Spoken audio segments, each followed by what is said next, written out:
Before my best friend decided to run off with the baby, she insisted I help her test her husband's true feelings. She wanted me to pose as her lover and send a provocative text to her contract husband, "The baby in your wife's belly is mine." What I didn't expect was for my finger to slip. With a swoosh, the message went to my own husband, the one I'd married in a flash, Liam Dalton. For a second, my mind went blank. Then, a terrible sense of dread seized me. Liam and I might be married, but we were colder than strangers. This text was the equivalent of dropping an atomic bomb into the silent depths of his life. Just as I frantically tried to unsend it, I realized it was too late.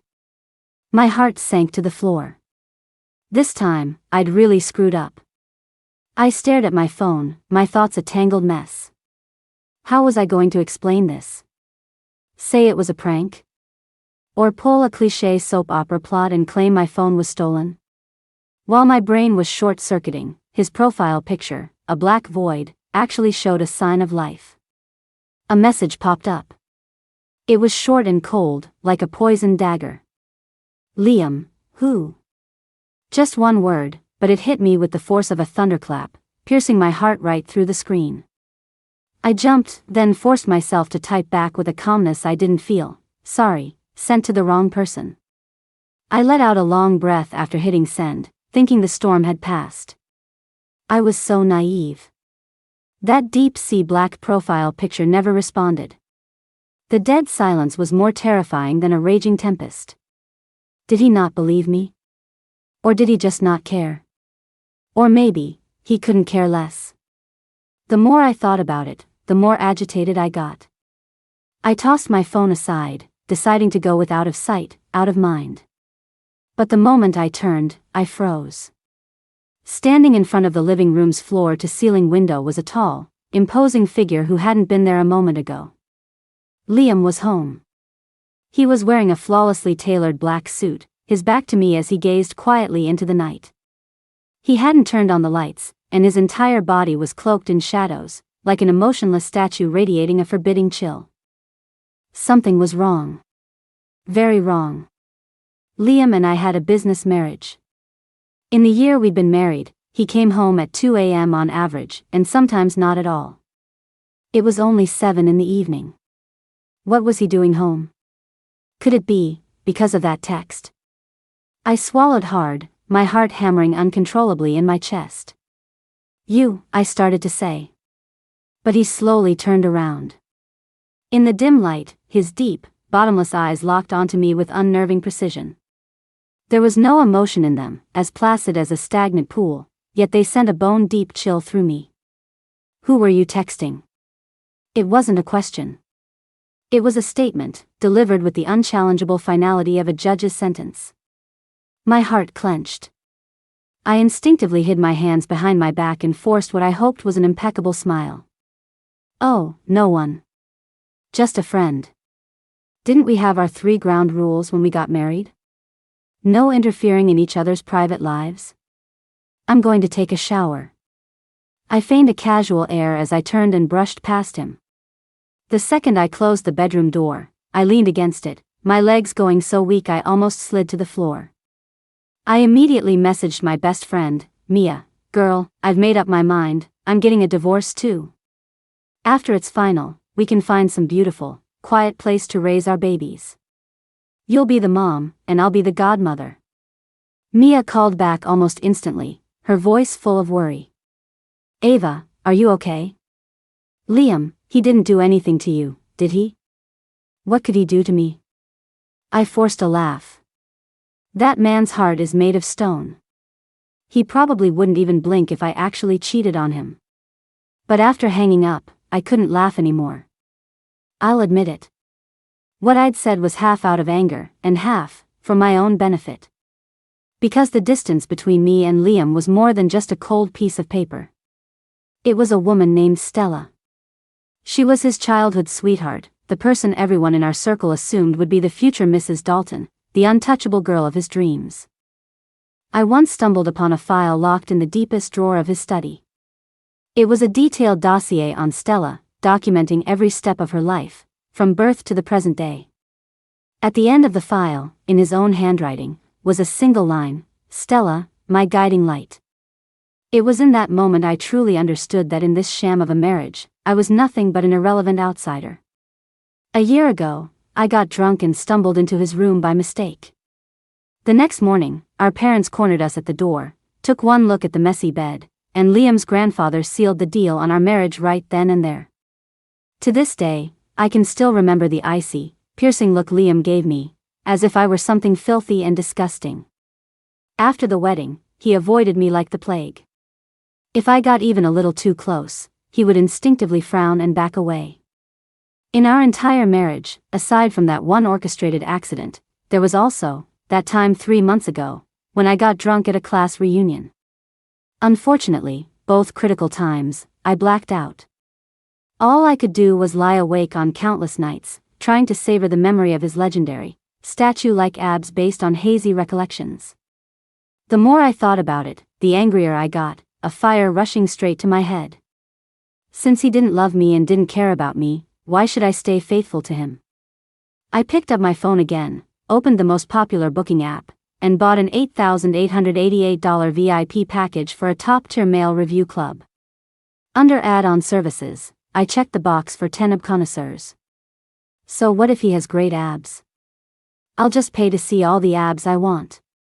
After my shower, I did a dramatic smoky eye. I changed into a sequin spaghetti strap mini dress I'd just bought, paired it with over-the-knee boots, and looked in the mirror. I was a dead ringer for a nightclub queen ready to own the floor. Just as I was about to leave, my stomach lurched violently, followed by a wave of dizziness that sent the world spinning. I stumbled and grabbed the wall for support. Could it be that booking 10 male models got me so excited my brain wasn't getting enough oxygen?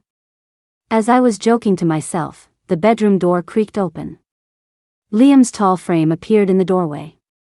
He'd changed out of his sharp suit and was now wearing a gray silk robe, the collar slightly open, revealing a firm chest and elegant collarbones. He looked down at me, his brow furrowed. "Not feeling well?" "I'm fine." I covered my mouth, fighting back the nausea, and tried to slip past him. But the dizziness grew stronger. My vision went black, and I flailed my arms, my hand grabbing the collar of his robe as I lost my balance and fell into his chest. My fingers landed, by some miracle, right on his firm abs. They were warm and hard to the touch, even more perfect than I remembered. In the final second before I completely lost consciousness, I thought I heard a very soft grunt escape his lips. When I woke up again, I was in a VIP room at the hospital. The faint scent of disinfectant filled the air, and a cold 4-needle was stuck in the back of my hand. Liam was sitting by the bed, his face so dark it looked like it could drip ink.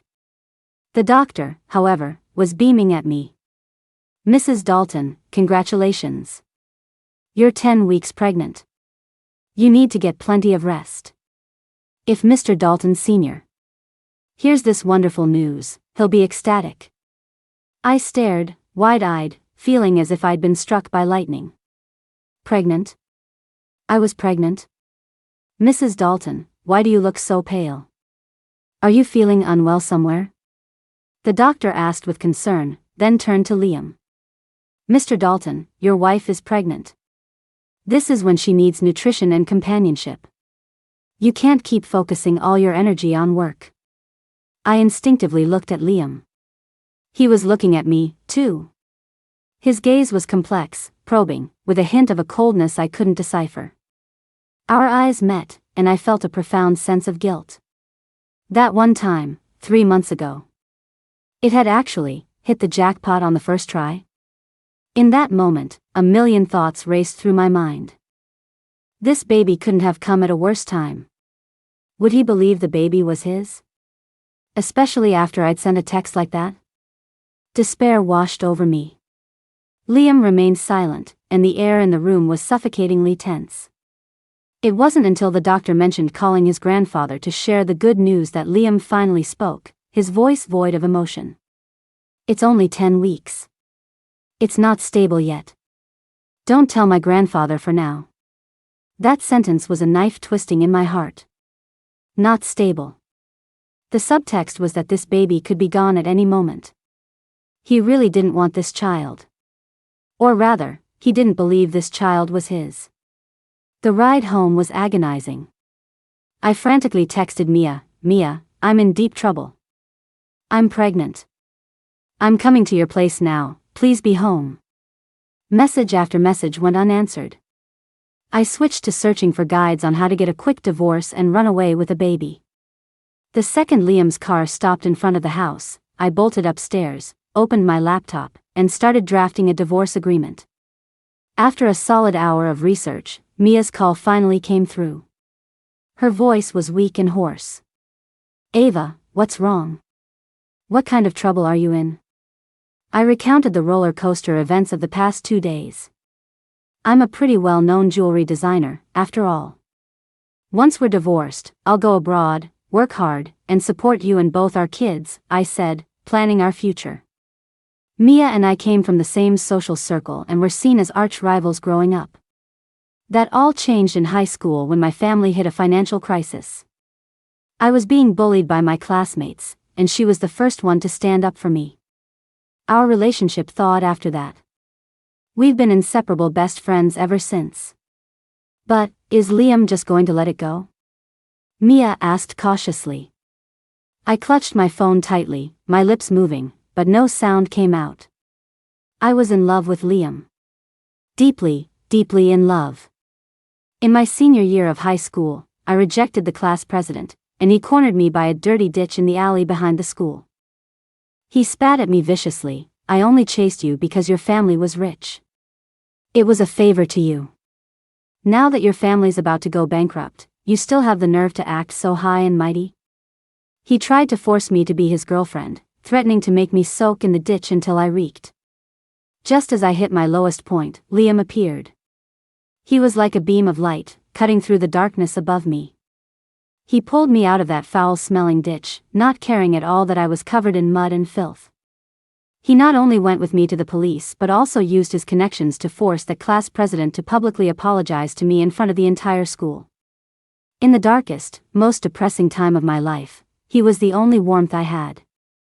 From then on, my feelings for him spiraled out of control.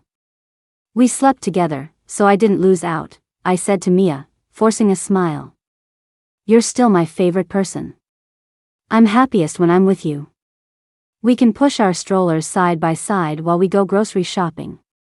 Just thinking about it is awesome.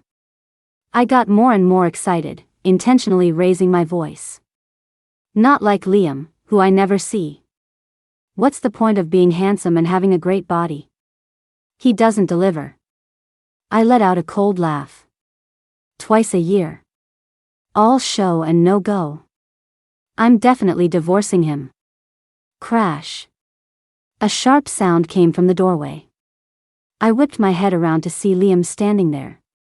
At his feet was a shattered thermos, and the rich chicken soup he'd carefully simmered was splattered everywhere.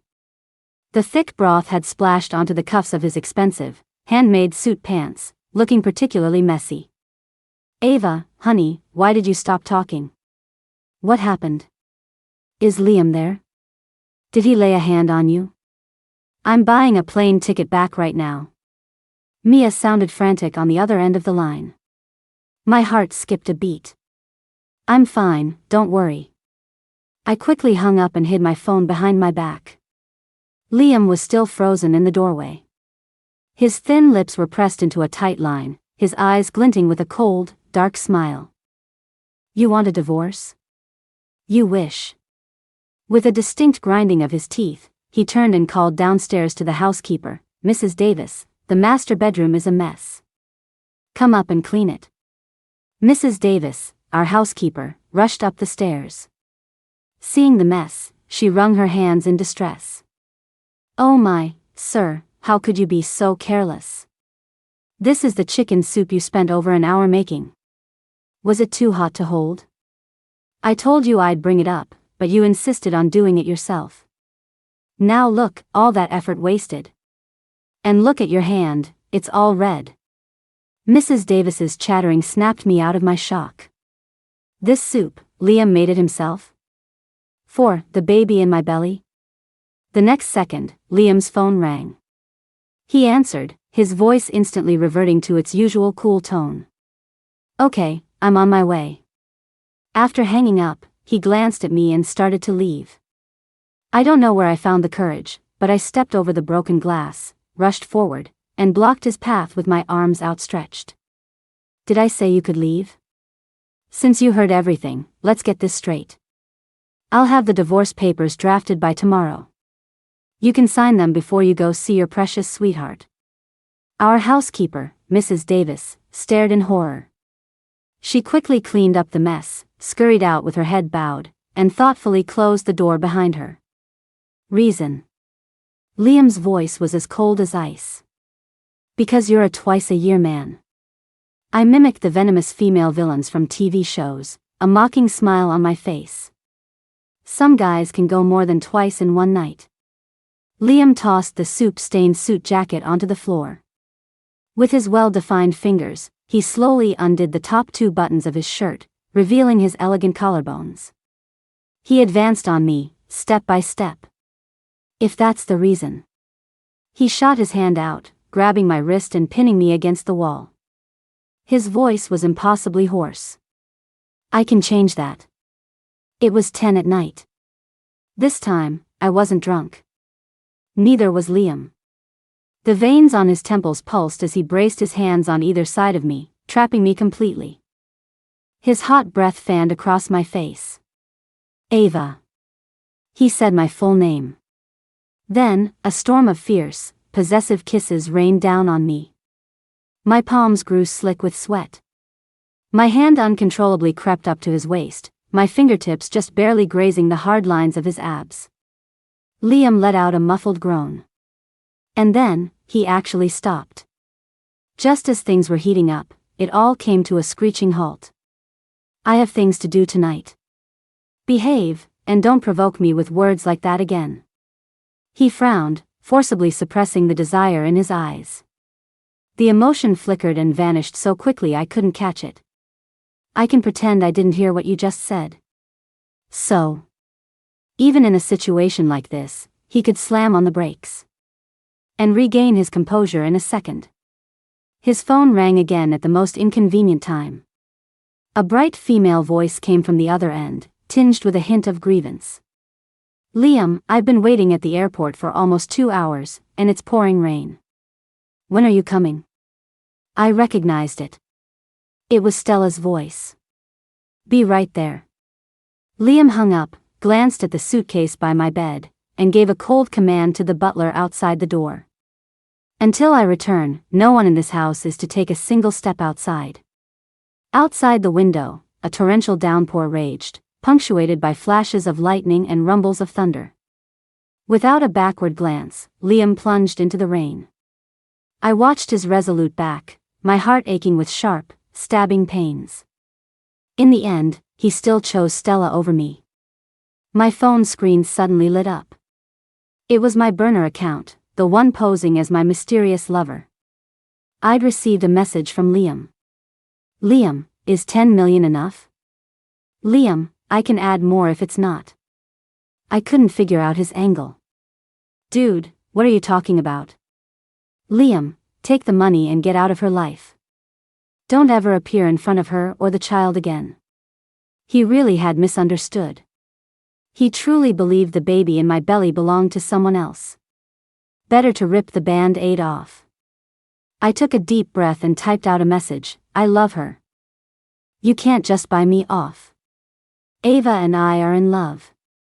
Liam, 100 million. Had Liam lost his mind? On his way to pick up his dream girl, he still had the time to haggle with my lover? I laughed, half in anger, my fingers flying across the screen. So, you're planning to spend 100 million to play stepdad to Maya and Ava's baby? Dude, are you insane? You don't even love her. As I typed that last line, it felt like an invisible hand was squeezing my heart, the pain so sharp I could barely breathe. I had confessed to Liam before. Ever since he pulled me out of that ditch, I couldn't stop paying attention to him. To get into the same university as him, I studied my ass off. Unfortunately, I didn't get into his school. Just a university next door. The day our college entrance exams ended, I mustered all my courage and sent him a text. Do you need a girlfriend? He replied with 2 words, "Don't need one." I didn't give up. I would accidentally run into him on his campus. I'd sneak him water at all sorts of parties. I knew he liked to feed the stray cats at school, so I'd go and wait by their little den an hour early. I thought he had just forgotten the muddy girl from the ditch. Now I knew. It wasn't that he didn't need a girlfriend, it was that his heart was already taken. My phone vibrated again. Another message from Liam, "That's none of your business." 100 million. Is it enough? Me, not enough. Ava and I have true love.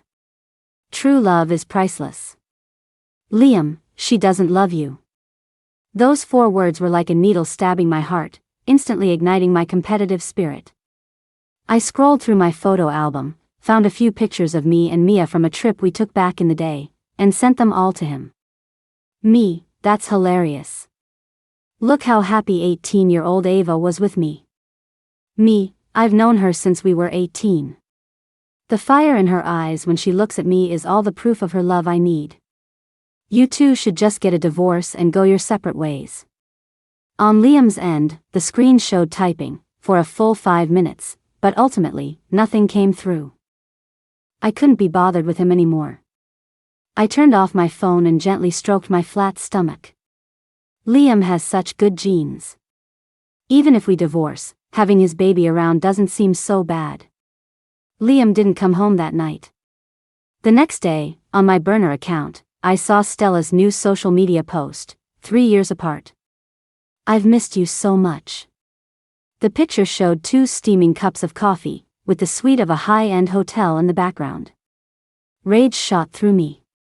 I ranted to Mia, then tried to leave the house, only to be blocked by the butler. It wasn't until evening that Mia called me, frantic. "Ava, now it's my turn. I'm in trouble." "What's wrong?" "That lunatic Noah has been calling me for days and I haven't picked up. He just flew back on his private jet, and now he's looking for me." "No, wait, I think he's looking for you."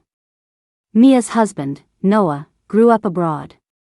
Their marriage was also arranged for business, and they barely saw each other more than a few times a year. Why would he be looking for me?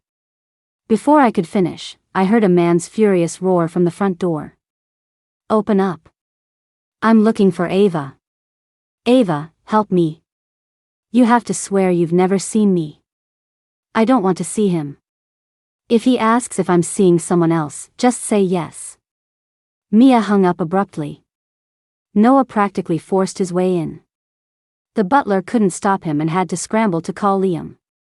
By the time Liam rushed home, Noah was sitting on the living room sofa, one leg crossed over the other, impatiently surveying the decor. When he saw Liam, he didn't even bother to look up, speaking in a flippant tone. "Mr. Dalton, a pleasure to finally meet you." Liam walked expressionlessly to my side, shielding me behind him.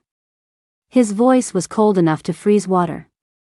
"Mr. North, to what do we owe the pleasure?" "I'm looking for someone." Noah stood up. At 6'2", he didn't lose an inch of presence standing in front of Liam. "My wife, Mia.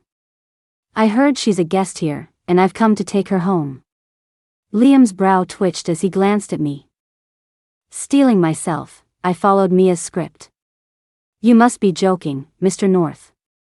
I'm not familiar with Ms. Miller, and I certainly don't know where she is." Hearing this, Noah didn't get angry. Instead, he smiled.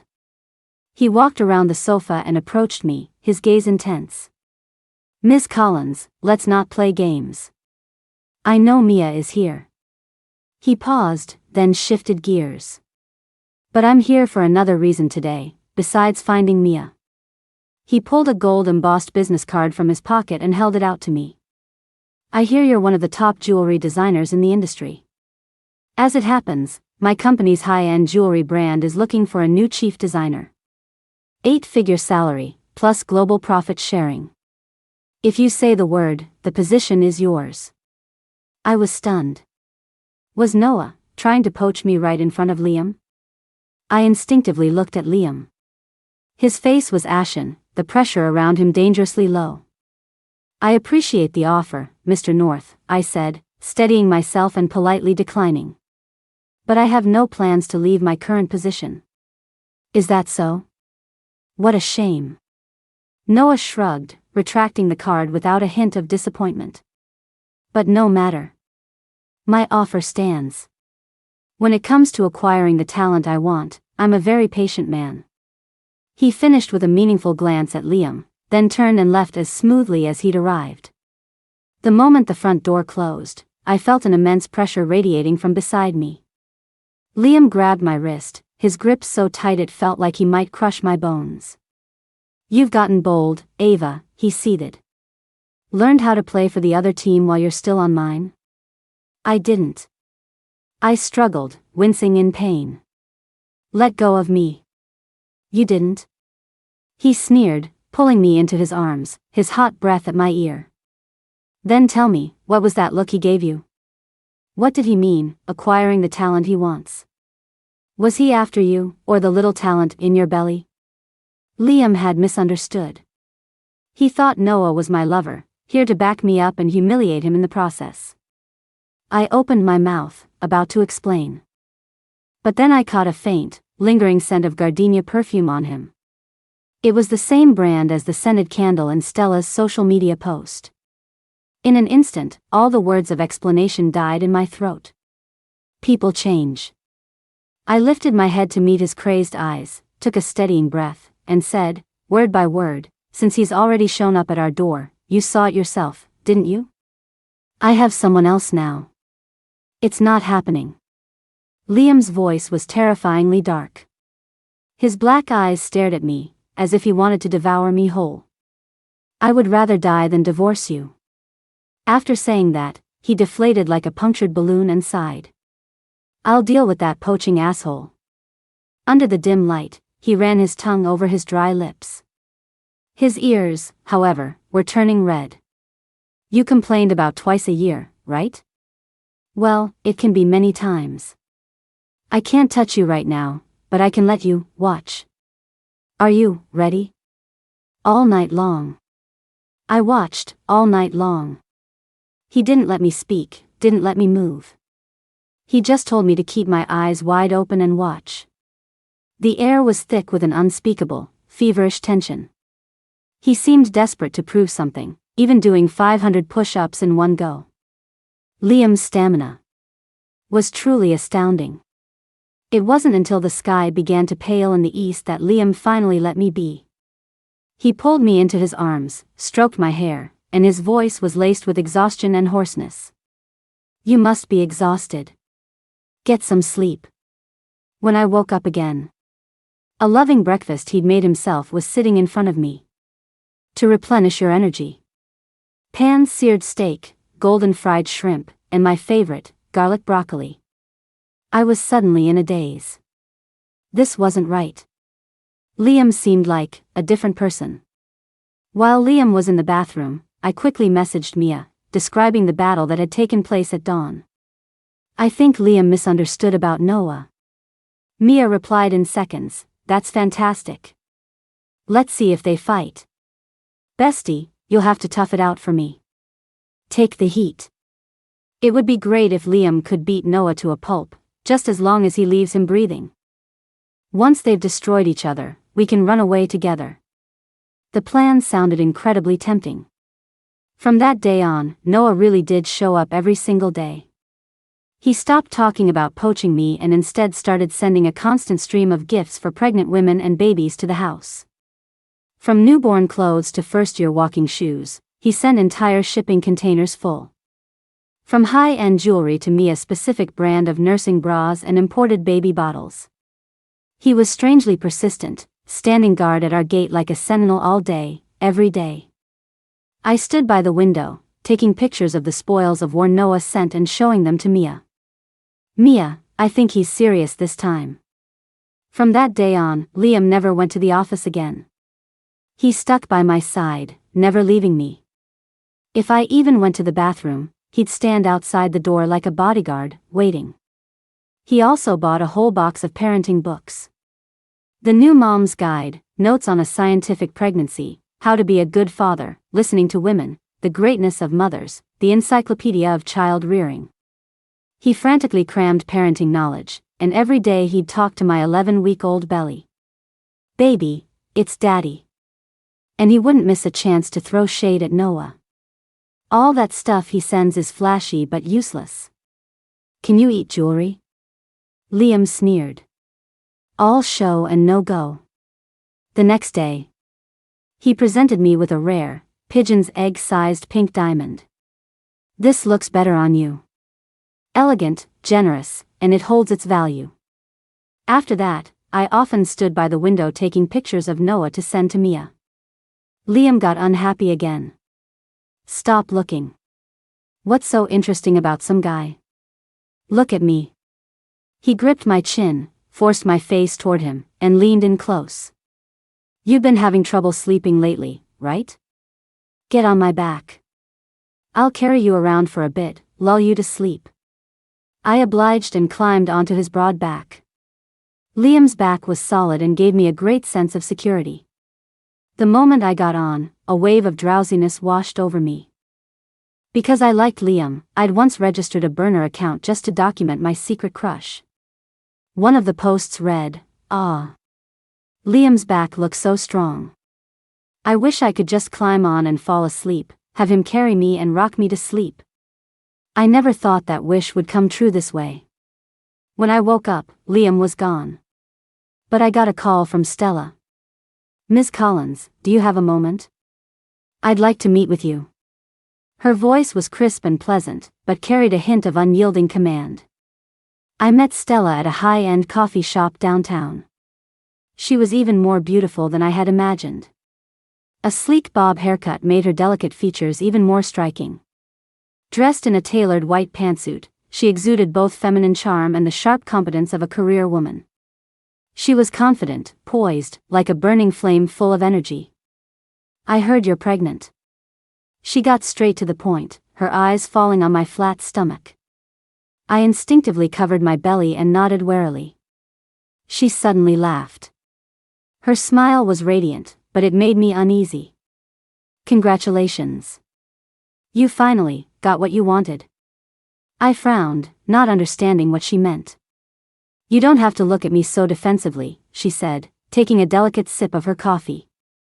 "I have no ulterior motives toward Liam.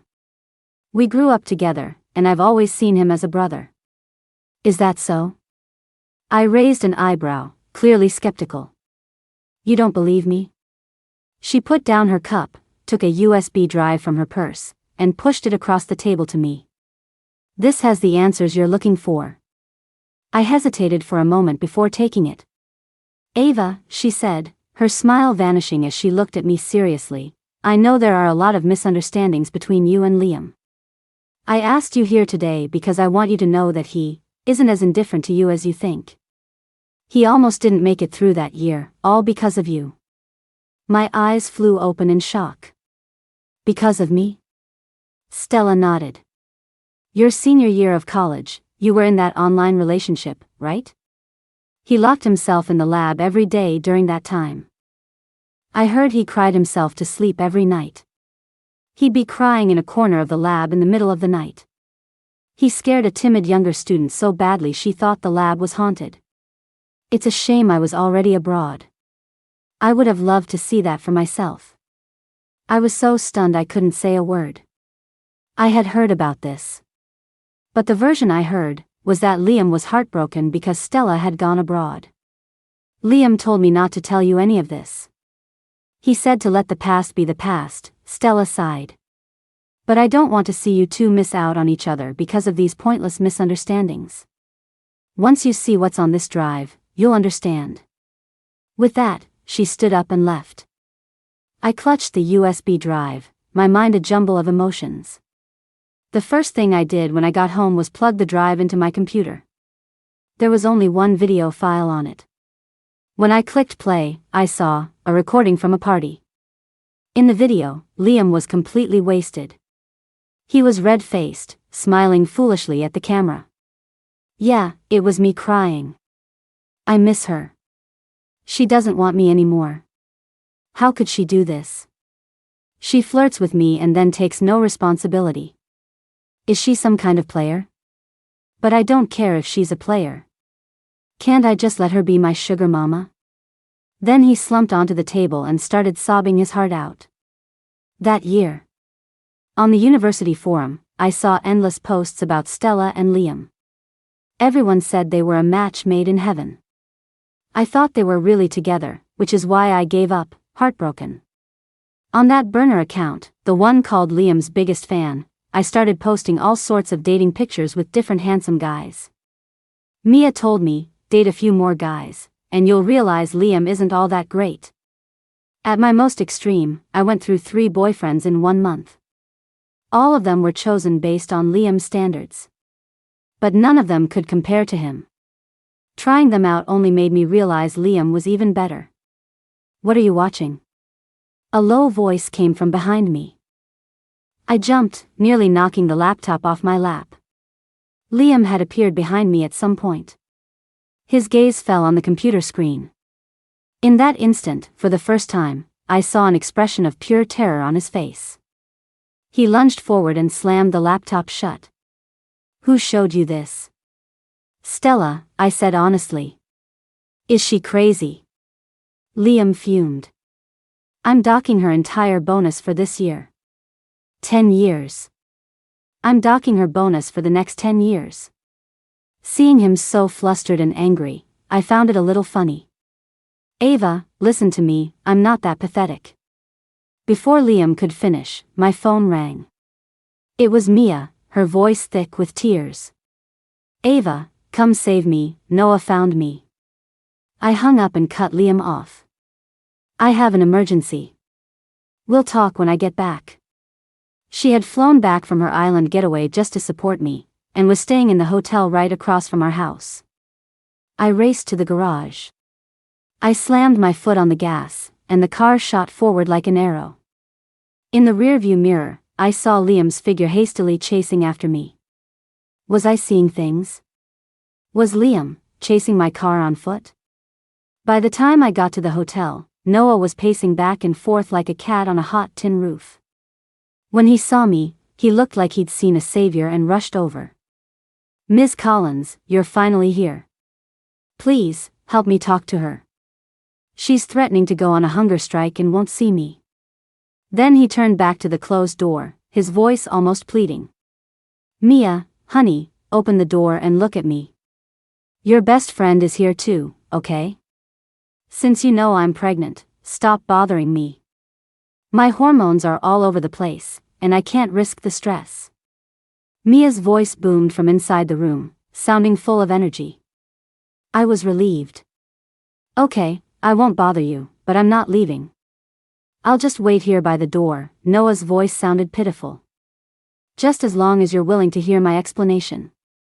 I looked at this man, so decisive and ruthless in the business world, now as meek as a puppy. They were at a stalemate at the door for another 10 minutes. Mia didn't open the door. Instead, Liam showed up. He was still in his gray pajamas from home, wearing a pair of bedroom slippers. His hair was a mess, his forehead was covered in a fine sheen of sweat, and his cheeks were flushed an unnatural red from the intense running. But it didn't detract from his handsome features one bit. Are you two that close? He calls, and you come running? Liam's eyes were bloodshot, like a provoked lion. Ava, did you rush to get away from me just to have a secret rendezvous with him? Sir, you'd better watch your mouth. Noah frowned, his eyes on me. I have a wife. You have a wife? Liam pulled me protectively behind him and sneered.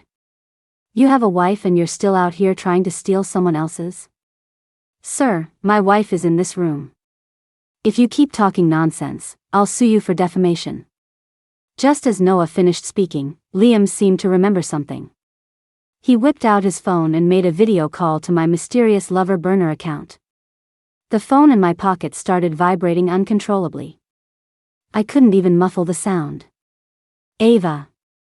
Liam's hand clamped down on my wrist. He half dragged, half carried me into an empty suite next door. Click. The door was locked. In the empty room, only our heavy breathing remained. A bead of sweat still glistened on Liam's collarbone. He stared at me, panting, his eyes full of hurt and malice. Was it fun? Playing me like that? He retaliated by leaving a hickey on my neck, sealing my lips with his before I had a chance to speak.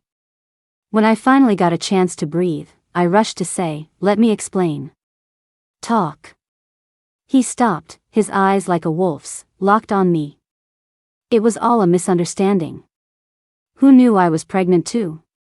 I explained everything at top speed. "If you don't believe me, you can go check next door. The person in there is Mia." Liam fell silent. A few seconds later, the fury in his eyes vanished, replaced by an incredulous, wild joy. He asked cautiously, "So, the baby is mine?" "Yeah." "So, you've always liked me?" The joy in his eyes deepened, as if he were about to devour me whole. "I guess." "You guess?" "Yeah. What about you?" I asked back. "Always." His gaze was firm, leaving no room for doubt. "Really? Then after the college exams, when I asked if you needed a girlfriend, why did you say no?" This had bothered me for years. "Because I didn't. I already had you." Liam blushed, his voice dropping to a mumble. "At the class party after the exams, you confessed to me, and I agreed. Weren't you my girlfriend? Why would I need another one?" "What? Ava, you're too much. From that day on, you started being hot and cold with me. Did you regret being with me?" Liam's eyes fell, the joy in them quickly replaced by a sense of grievance. Showing up in front of me, then suddenly disappearing, playing with my feelings, was that fun? The class party after the college exams. Oh God. I was blackout drunk that night. I only vaguely remember grabbing Liam by the collar, pinning him against a wall, and copping a feel of his abs. I also kissed him on the cheek and declared, "From now on, you're my man." The next morning, I was complaining to Mia, I had a wet dream. I dreamt I totally conquered Liam. Too bad it was just a dream. I'd never have the guts to do that in real life. "Ava, don't do this to me ever again, okay? My heart can't take it." Liam took my hand and kissed it. "I'm taking you home, okay?" He led me back to our house. But we didn't go upstairs. He took me to the basement.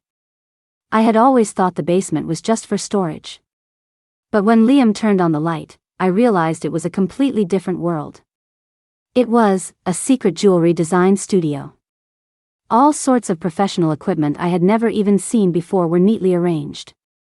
The walls were covered in design sketches, every single one of them featuring the same woman. Me.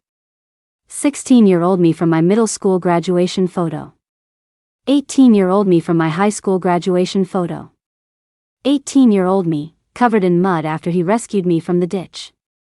There were also all sorts of candid shots of me feeding stray cats, waiting for him at his school gate. And in the very center of the studio stood a glass display case. Inside, a necklace lay quietly.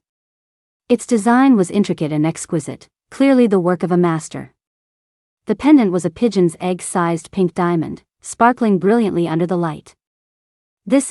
I was too stunned to speak. "It's for you." Liam hugged me from behind, resting his chin on my shoulder. "It took me 10 years to design and create this. The first time I saw you, 10 years ago, I thought you were the most dazzling person in the world. I bought this pink diamond at an auction, spent everything I had. Because its color was just like your cheeks when you blush. And then, after you confessed, and then acted like it never happened, I decided I had to marry you. Make it so you could never run away again." Liam's face was beet red, all the way to his ears. He said he started working out like crazy because he stumbled upon my burner account and found out I liked muscular guys. He only orchestrated that accident at the hotel after learning I had broken up with someone again. When I touched his face and called him Liam, he was so angry he wanted to call me a player. But then he had an idea and decided to make me take responsibility for him. So he called our parents.